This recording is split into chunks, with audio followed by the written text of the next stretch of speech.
I live alone on my family farm out here at the end of nowhere. Just me and my 2 cows, Daisy and Bessie.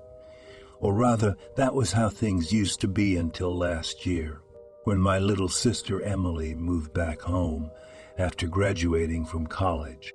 She had big plans for taking over the farm once Mom and Dad retired. But then she found herself unexpectedly pregnant, and suddenly her priorities shifted.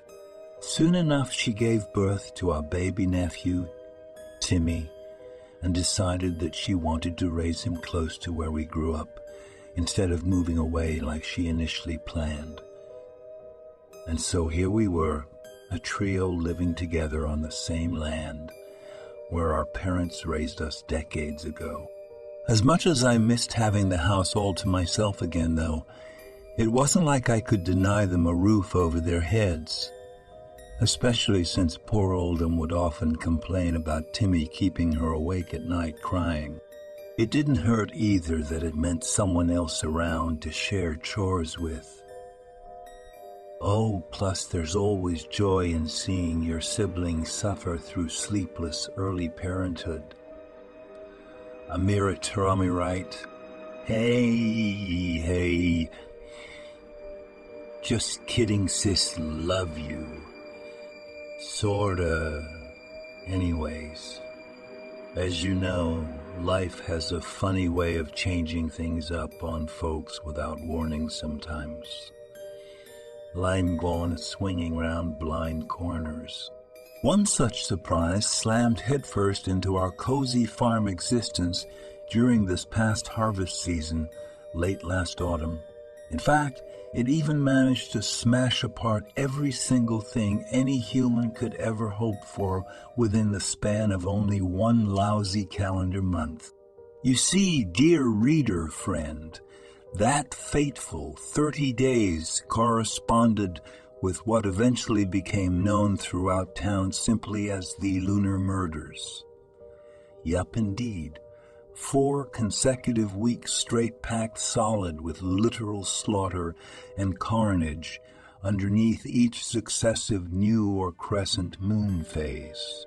First glance, however, everything appeared perfectly normal, leading up into November. We spent hours together picking apples off trees like usual, raking dead leaves and crushing grapes for jams, juice to juice, alike Thanksgiving feasts. Then 1 week later, though, oh boy shuddered violently, convulsing as if possessed by some unseen force. Its eyes rolled upwards, revealing nothing but whites as its mouth foamed at the edges. The cow collapsed lifeless onto the stony earth beneath us. Just like that, gone. Invisible fang struck true once again. Our little hamlet recoiled in shock as word spread immediately from neighbor to neighbor to neighbor to neighbor about these most recent victims, both bovine and canine. People locked themselves indoors en masse or huddled inside church sanctuaries clutching rosary beads praying in fearful whispers. Some actually dared venture further south towards supposed safety among larger city centers nearby. Anyone who did not believe the danger presented more, they took their leave quick-step style too, with no time wasted upon goodbyes. Law enforcement officials scurried across jurisdictions attempting damage control via press conferences meant to alleviate everyone's mounting unease through empty platitudes, lacking concrete evidence. Even Sheriff Brown himself, usually a rock of confidence in moments precisely like these, privately confided doubts to my own ears while seeking additional patrol assistance from Emily and I during those chaotic initial few days post-attacks. I don't know quite what we got ourselves into, young. Lady, he admitted with furrowed brow, sweating despite cold temperatures outside. I gotta admit, Things started seeming mighty suspicious when there weren't any reports of other missing livestock from ranchers all along our northern county line. We keep finding bodies, mind you, but never tracks nor trails indicating struggle nor forced entry penning areas. Almost feels like whatever did this pick targets specifically rather than randomly snatching creatures haphazardly. I glanced sideways at his face briefly, thinking perhaps he might divulge deeper insights if nudged somewhat. "Sheriff Eyes, ma'am?" His attention flickered upward toward mine finally after tapping boot-toed foot against gravel impatiently, hence why I opened mouth prepared to broach my previous idea from yesterday regarding potential supernatural causes behind said serial deaths, then paused mid-sentence, eyeing something oddly, approaching rapidly in the distance outside his cruiser window. Something which looked more akin to an oversized bird careening wildly down the deserted highway itself, instead of safely airborne overhead within cloud formations.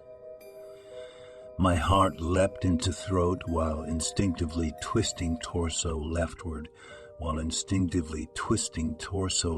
inside cabin, nearly yelling warning in sudden terror.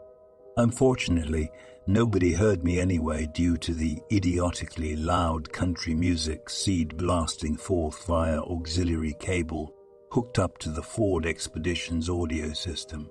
Thankfully, though, said intruder missed colliding directly into us entirely, performing an emergency brake job inches short of total disaster, just beyond the police SUV's grillwork barrier.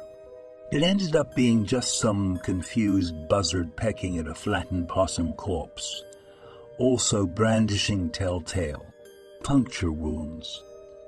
Roadside instead, though. Thank the Lord above, since this is already insanely lengthy enough already, right, fellas? Sorry for getting sidetracked there, friends. Allow me now properly resume, describing exactly where circumstances stood post these latest murders come second Tuesday evening, just 3 days hence, according to original query. Officer Kempwood sat parked alongside Emily and I deep inside Sheriff Headquarters Central Garages, where mechanics swapped out damaged headlight assemblies for functional replacements upon his ride. Meanwhile, I myself remained planted squarely inside my grandfather's restored Chevy stepside pickup, courtesy of last summer's restoration project between my mechanical engineering major brother, working part-time at Advanced Auto Parts, plus a generous inheritance gifted solely intended for truck repairs. Hence why Emily drove separately using her compact sedan tonight in order to minimize space constraints, transporting everybody along to investigate. Once finished, all climbed aboard respective vehicles before departing directly toward a darkened address listed on yellow legal pad paper, held tightly within officer's grip. Location pinpointed through his ongoing interviews with local farmers, still willing to sell cattle in the midst of current turmoil, the ranch hand responsible for caring for such stock. With nightfall settling over surrounding countryside, deputies converged without delay upon identified property to interview a suspect, 3 under watchful gaze, undoubtedly discovering whether or not Mr. Johnson indeed served dual roles as primary supplier for several area slaughterhouses, while also potentially possessing motive, revolving around eliminating competition involving animal husbandry sales profits lost, thus cornering greater market shares amidst panicked populace desperate for remaining options to fulfill dietary needs.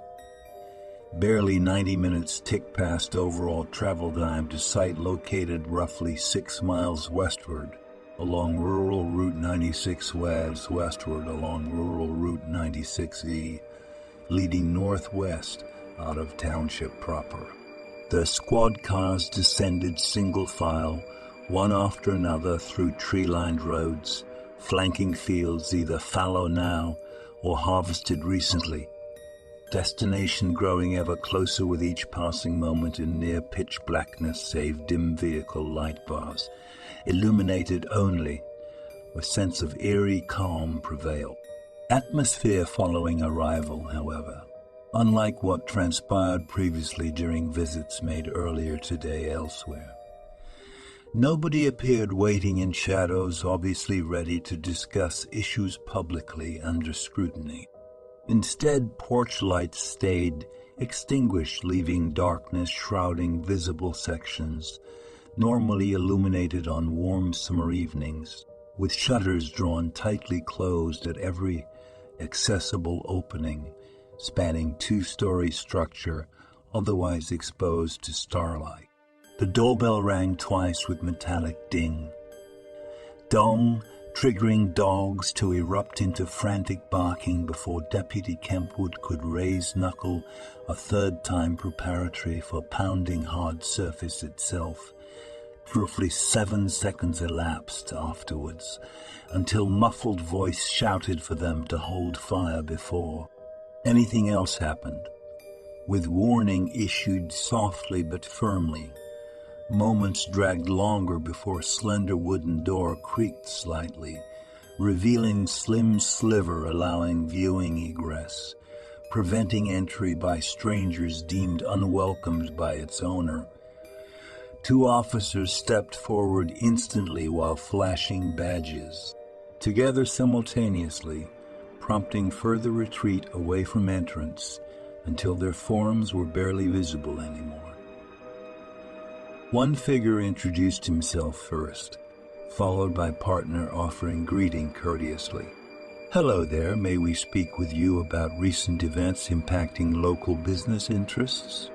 The initial deputy inquired quietly as possible beneath low-volume conversation audible, despite best efforts taken prior. No reply came back initially, nor any additional movement detected, causing both lawmen to lean forward slightly in unison to peer around edge, attempting discovery whether occupant intended evasion avoidance altogether. But just when they collectively thought best course would prove knock again, raise voices in tandem declaring intention to receive full cooperation from resident immediately. Risk arrest for obstruction. Suddenly, gentleman revealed himself unexpectedly, stepping into plain sight, almost too quickly to track precisely who it actually belonged to. This mysterious farmhand attire consisted primarily of rough-spun denims paired with plaid long-sleeved flannel button. Down over top, coupled with simple, sturdy work boots laced securely upon feet, hidden partially by ragged cuffline. Thinning chestnut hair receded sharply, matching similar facial features exhibiting gaunt appearance beneath moon-like countenance, lacking distinguishing traits besides thin smile lines, etched faintly around cheeks and chin. Tension grew palpable among investigators as stranger-regarded group, steadfastly before speaking at last. "Can't say I didn't see your flashes there afore you entered yard." Gentle voice drawled with hint southern accent mixed in somehow. "Seems y'all are mighty interested about talking round here lately. Ain't often y'all drop by so frequently same week, much less day now, ain't that so?" Mellow chortle erupted of livelihood for this entire region and everyone involved, declared Deputy Sturgill with more than slight indignation present. "Sir, we understand things might appear bleak right now. However, this is exactly why our jobs require us to gather facts, determine motivations, and act accordingly in order to restore stability for everyone concerned. not allow criminal behavior to continue harming honest individuals like yourself. Officer Sanchez added respectfully, "We have reason to believe certain parties engaged in illegal activity meant to disrupt regular operations, resulting in loss of supplies for numerous meat processors trying to meet customer demands. If you're truly innocent here, then we ask once more for complete cooperation, because guilty actions will never help alleviate these difficult circumstances currently faced." The man named Johnston shook head slowly before murmuring regretfully, "Guess ya don't know how some people react when push comes a shove though, do ya? Can't have folks stopping up working for fear they won't get paid. It don't work that way in real world, Sheriff." His attention shifted briefly toward Emily before returning focus onto remaining authorities crowded inside Holmes' foyer, where he continued explanations. "My gal here told me some disturbing news earlier concerning our beloved president. Now, if I was him and heard things getting shut down 'cause people can't feed cells or animals needing care, I reckon he'd take matters into own hands directly. Wouldn't surprise none of us here neither." Deputies glanced uneasily at one another before questioning individual. "What makes you think that Mr. Johnson? Fella runs big ranch northeast. Here got stopped by blockades set up along road. Saw it myself on ride home from dropping off latest cows sold for slaughter. He ended up turning around right quick. Guess press has eyes everywhere nowadays." Johnson grinned weakly, eyes narrowing in amusement, as tone turned bitter. "Reckon we best be leaving. Shouldn't keep guests waiting. Now should we, ladies?" He offered apology before directing comment towards Emily next. "Sorry, Tori." Officers nodded, understanding before making motions indicating ready departure. Deputy Sanchez extended hand gently, offering assistance out of room since she possessed most familiarity within structures. "It's been enlightening meeting all of you," she noted politely before heading through archway leading back outside. Sturgill watched her pass by silently, choosing to remain a bit longer to impart final words of advice. "Johnston, we appreciate candor provided thus far, though realize current situation presents unique complications inhibiting swift resolution without full support from those affected. Please consider sharing contact information privately later today for more discussion regarding personal experiences witnessed recently." With that said, the pair exited domicile behind colleague, leaving remaining trio free to converse amongst themselves concerning further plans moving ahead during coming weeks. Thank goodness we possess such brave protectors defending townships near far from troubles originating beyond county limits. Truly grateful for services rendered under exceptional circumstances, let alone putting their lives on the line every single day, Mrs. Porter mentioned softly between two men standing nearby. Agreement rumbled forth from Johnston before either acknowledged each other respectively via handshakes occurring spontaneously. "Don't forget what needs done. We stick close watching all them cattle trucks rolling through," Emily reminded older male chaperone before giving brief hug before exiting building. "Take care till evening falls, sheriffs." Her gaze met Sturgill momentarily just past porch steps. "Night doesn't always bring peace. Make sure we all sleep safe," with that parting shot uttered aloud, young woman. disappeared rapidly from immediate vicinity to resume interrupted task previously undertaken, seeking answers wherever leads discovered led.